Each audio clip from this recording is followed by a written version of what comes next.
Good morning class. आज का जो नया चैप्टर है, चैप्टर का ही नया भाग है, वो क्या अगला टॉपिक पढ़ना है हमको, विभव मापी। ठीक है, पहले वाले में हमने क्या पढ़ा था, प्रतिरोध पढ़ चुके हैं, धारा के बारे में पढ़ चुके हैं और किरचॉफ लॉ पढ़ा था। ठीक है, इसी का जो तीसरा भाग होता है वो क्या है, विभव मापी। यूनिट 2 है हमारी, चैप्टर तीसरे का ए बी और अब कौन सा पार्ट पढ़ रहे हैं, सी, जो क्या है विभव मापी मतलब पोटेंशियोमीटर। ठीक है, विभव मापी आपका एक प्रैक्टिकल है, क्या है आपका है प्रैक्टिकल भी है इसका। और ये प्रैक्टिकल क्या होता है आपका, जिसकी सहायता से हम एक प्रयोग करते हैं और क्या प्राप्त कर सकते हैं। कोई बैटरी जो होती है आपकी 2 वोल्ट की है, 4 वोल्ट की है, या फिर हमको पता ही नहीं कि वो कितने वोल्ट की, तो उस बैटरी का वोल्टेज पता करने के लिए किसकी जरूरत पड़ती है, विभव मापी। मतलब इसकी सहायता से हम क्या कर सकते हैं, किसी सेल का निकाल सकते हैं विद्युत वाहक बल। विद्युत वाहक बल मतलब वो बैटरी कितने वोल्ट की है। ठीक है, क्या निकालेंगे उसका ईएमएफ पता कर सकते हैं। कोई दो सेल है तो उन दोनों सेलों के विद्युत वाहक बल की क्या कर सकते हैं तुलना, की एक 6 वोल्ट की तो दूसरे कितने वोल्ट की है, मतलब दोनों के बारे में हमको आइडिया नहीं तो दोनों के विद्युत वाहक बल निकाल के हम ये पता कर सकते हैं कौन से ज्यादा वोल्ट की है। यानी किसी सेल का विद्युत वाहक बल माप सकते हैं, दो सेल के विद्युत वाहक बल निकाल के उनकी तुलना कर सकते हैं। तीसरा, किसी सेल का आंतरिक प्रतिरोध ज्ञात कर सकते हैं। चौथी चीज, किसी परिपथ के दो बिंदुओं के बीच का विभवांतर निकाल सकते हैं। ठीक है, तो विभव मापी का सिद्धांत क्या होता है, विभव मापी एक ऐसा यथार्थ उपकरण है, यथार्थ मतलब कि बिल्कुल सटीक मान देने वाला है ना। ऐसा नहीं कि कोई मान पॉइंट में आ रहा है या फिर वैल्यू वेरी कर रही है, लगभग वाला नहीं, यहाँ पे बिल्कुल करेक्ट वैल्यू प्राप्त होती है। यानी विभव मापी एक ऐसा यथार्थ उपकरण होता है जिसकी सहायता से किसी सेल के दो बिंदुओं के बीच का विभवांतर, किसी सेल का आंतरिक प्रतिरोध या किसी सेल का विद्युत वाहक बल और दो सेलों के मध्य तुलना की जा सकती है, ये विभव मापी होता है। अब इसके उपकरण की बात करते हैं कि ये कैसा होता है।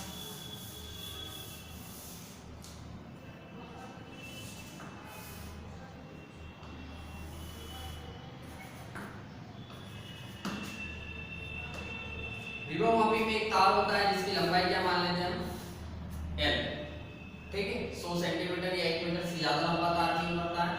इसमें सिरे A से एक संचायक सेल, C कुंजी के और धारा नियंत्रक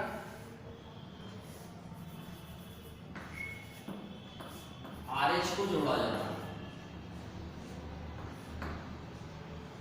इसको हम क्या बोलते हैं, मेन परिपथ यानी मेन सर्किट या मुख्य परिपथ कहा जाता है। विभव मापी में ए भी एक लंबा तार होता है जो कांस्टेंट धातु का बना होता है, वही तार बिल्कुल सीधा सर्वत्र एक समान व्यास वाला तार होता है। मतलब ऐसा नहीं कि कहीं पे घिसा हुआ है तो कहीं पे पतला हो गया कहीं मोटा हो गया, बिल्कुल एक जैसा सर्वत्र व्यास वाला एक मोटा तार होता है जिसके बीच में संचायक सेल से कुंजी के और धारा नियंत्रक आरएच को जोड़ा जाता है। इसे मुख्य परिपथ कहा जाता है। जब कुंजी के प्लग को हम लगाते हैं तो परिपथ यानी तार ए में AB में A से B की ओर धारा प्रवाहित होती है। चूंकि A का संबंध किससे होता है, संचायक सेल के धन इलेक्ट्रोड से, और B का संबंध संचायक सेल के ऋण इलेक्ट्रोड से होता है, इसलिए A का विभव अधिक होता है और B का विभव क्या होता है हमारा कम होता है। ठीक है, यानी कि A से B की ओर जब हम बढ़ते हैं तो यहाँ पे विभव अधिक है और यहाँ पे विभव कम है। यानी A से B की ओर जाने पे विभव का क्या होता है, प्रति एकांक लंबाई पे विभव का पतन होता है। जब इसकी लंबाई हमने टोटल क्या मानी है, L लंबाई मानी है, तो इसके प्रति एकांक आयतन में यदि विभव का पतन रो हो, मतलब विभव प्रवणता पतन होना यानी विभव का गिना, प्रति एकांक लंबाई पे विभव का पतन क्या हो, रो हो, तो विभव प्रवणता होती है रो बराबर V/L। L क्या है तार की लंबाई और V क्या है विभव और रो क्या है विभव प्रवणता। ठीक है, प्रति एकांक लंबाई में विभव की जो गिरावट आती है उसे क्या कहा जाता है, विभव प्रवणता कहा जाता है। ऊपर विभव और नीचे क्या होती है लंबाई। अब ये लंबाई जितनी ज्यादा अधिक होगी विभव उतना ही क्या होगा, मतलब विभव प्रवणता उतनी ही क्या होती है, कम होती है। ठीक है, सूत्र को और आगे समझेंगे। अब हमें इससे करना क्या है, मान लो हमें इससे किसी सेल का विद्युत वाहक बल पता करना हो, तो जिस सेल का विद्युत वाहक बल पता करना होता है उस सेल के धन इलेक्ट्रोड का संबंध ए बिंदु से करते हैं और ऋण का संबंध एक धारामापी जी से होते हुए जो कि जे से कर देते हैं। इसे क्या कहा जाता है? द्वितीयक परिपथ। ये हमारा क्या है? प्रायोगिक सेल है जिसका हमें विद्युत वाहक बल ज्ञात करना होता है। उसके धन इलेक्ट्रोड का संबंध बिंदु ए से और ऋण इलेक्ट्रोड का संबंध एक धारामापी क्या आता है? मीटर आता है, जिसमें उसका मीटर जो होता है वो कुछ इस प्रकार का होता है, जिसमें कांटा बिल्कुल कम होता है। यहाँ पे मध्य में 0, इधर संख्या होती है 1 2 3, इधर भी होता है 1 2 3।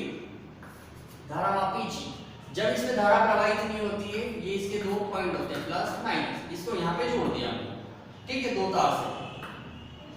अब यहाँ पे अगर धारामापी में से धारा प्रवाहित नहीं हो रही है तो कांटा आपका कहाँ रहेगा? 0 पे।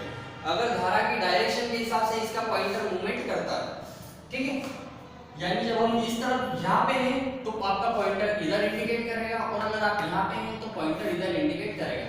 और किसी ऐसे पॉइंट पे जाएंगे जहाँ पे करंट नहीं होगी तो वहाँ पे ये 0 पे आ जाएगा, ठीक है। तो जिस भी सेल का विद्युत वाहक बल ज्ञात करना होता है उसको उसके धन को बिंदु ए से और माइनस को धारामापी जी से उनके संबंध इसका जॉकी से कर देते हैं। जब हम क्या करते हैं?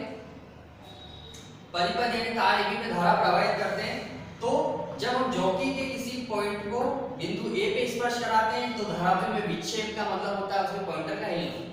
तो विक्षेप एक तरफ होता है और जब तत्पश्चात हम बी की ओर जॉकी को ले जाते हैं, जॉकी एक ऐसा छल्ला होता है जिसके अंदर से तार को इधर उधर चलाया जाता है। अब हम एक साइड यानी बी की ओर जब जॉकी को रखते हैं तो पॉइंटर दूसरी तरफ विक्षेप करता है। अब ए से बी की ओर जॉकी को तार के स्पर्श कराते हुए एक ऐसे पॉइंट पे मान लो हम जाके रुक जाते हैं, ठीक है। एक ऐसे पॉइंट पे ये हमको ऐसा पॉइंट मिल गया है जहाँ पे कांटा बिल्कुल खड़ा है, कहाँ पे? 0 पे। मतलब कि ए से बी की ओर कोई धारा प्रवाहित नहीं हो रही है और धारामापी से कोई धारा प्रवाहित नहीं हो रही है। उस कंडीशन में ये जो सेल होता है, सेल कौन सा आ गया आपका? खुले परिपथ में, मतलब कि करंट प्रवाहित नहीं कर रहा है। तो सेल खुले परिपथ में मतलब कि सेल का जो विद्युत वाहक बल है वो ए और जे के बीच बिंदु के विभवांतर की क्या होगा? बराबर होगा। यानी सेल का विद्युत वाहक बल बराबर होता है ए व जे का विभवांतर। तो सेल का विद्युत वाहक बल E बराबर ए व जे के बीच का विभवांतर होता है रो एल। रो क्या है? प्रति इकाई लंबाई पे विभव प्रवणता और ए से जे क्या है? संतुलन बिंदु की दूरी। जहाँ पे हमारा क्या हो गया? ये जो धारामापी है संतुलित हो गया या स्थिर हो गया। तो ए से ये क्या हो गया? हमारी दूरी E बराबर रो इनटू एल। ये हमारा क्या हो गया? सेल के विद्युत वाहक बल के लिए सूत्र। अब ये जो संतुलन बिंदु की दूरी हो ये ज्यादा लंबी हो उसके लिए क्या करेंगे हम? रो बराबर होता है d अपॉन में l। यहां से इस फार्मूले को उठाते हैं, E होता है रो l या l की वैल्यू निकालेंगे तो E अपॉन में क्या हो जाता है रो। मतलब संतुलन बिंदु अधिक हो उसके लिए क्या अधिक होना चाहिए? रो का मान क्या होना चाहिए? कम। रो का मान कम होगा जब एल का मान ज्यादा होगा। एल क्या है आपका? एडी की लंबाई, मतलब विभवमापी में तार की लंबाई जितनी ज्यादा अधिक होगी संतुलन बिंदु की दूरी उतनी ही अधिक होगी। तो संतुलन बिंदु की दूरी अधिक क्यों होना चाहिए?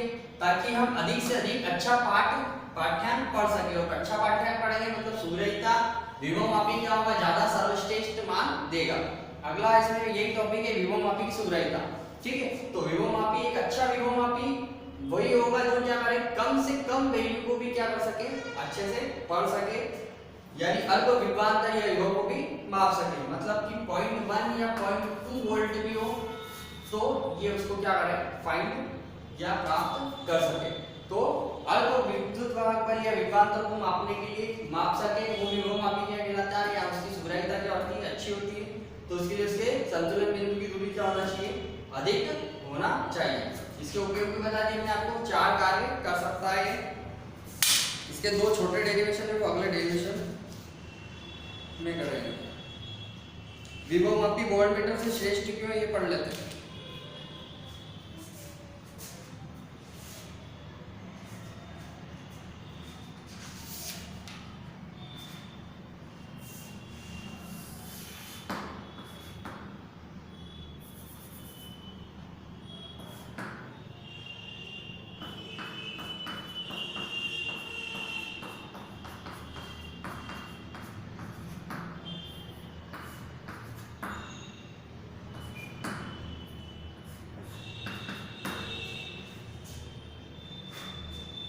देखो एक मीटर बनाया मैंने, क्वेश्चन आता है ये एग्जाम में कि ये हमारा क्या बताया मैंने अभी आपको, ये कौन सा उपकरण है, विभव मापी, और ये साइड में मैंने क्या बनाया, वोल्ट मीटर।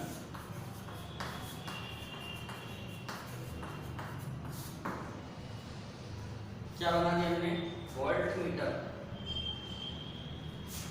विभव मापी और वोल्ट मीटर, वोल्ट मीटर भी वोल्टेज मापता है और विभव मापी भी क्या करता है, वोल्टेज मापता है। लेकिन दोनों में से अच्छा कौन है, ये क्वेश्चन आता है कि ये ज्यादा अच्छा है, यानी कि ये सर्वश्रेष्ठ है, और वोल्ट मीटर से सर्वश्रेष्ठ क्यों है, मान देने में। ठीक है, ये नाम भी बता देता हूं फिलहाल। देखो विभव मापी इस सेल से कोई धारा नहीं लेता है, लेकिन इसकी क्या बताता है कि ये कितने वोल्टेज का है, इसका वोल्टेज कितना है, ये बैटरी कितने वोल्ट की। जबकि इसी के ये जो दो टर्मिनल है, यानी धन और ऋण, ये धन और ऋण जब हम यहाँ पे चिपकाते हैं तो ये जो वोल्ट मीटर है पहले तो इससे करंट लेगा और उसके बाद कांटे को क्या करेगा, चलाएगा। और ये अगर विभव मापी हमारा कितना दे रहा है, 3.2 वोल्ट दे रहा है, तो ये जो 2 वोल्ट है ये तो ये वोल्ट मीटर ही खींच लेगा। और रीडिंग कितने की देगा हमको, कि ये बैटरी कितने वोल्ट की है, 3 वोल्ट की है। बात समझ में आ रही है।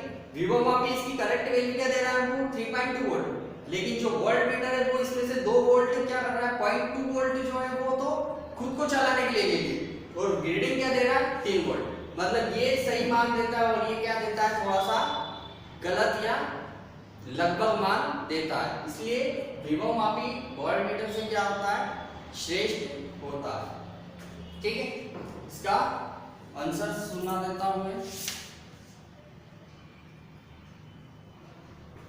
ठीक है, विभव मापी की सहायता से किसी परिपथ के दो बिंदुओं के बीच का विभवांतर ज्ञात करते समय परिपथ से कोई धारा नहीं ली जाती है, जबकि उसी परिपथ के किन्हीं दो बिंदुओं के बीच का विभवांतर ज्ञात करते समय वोल्ट मीटर से धारा ली जाती है।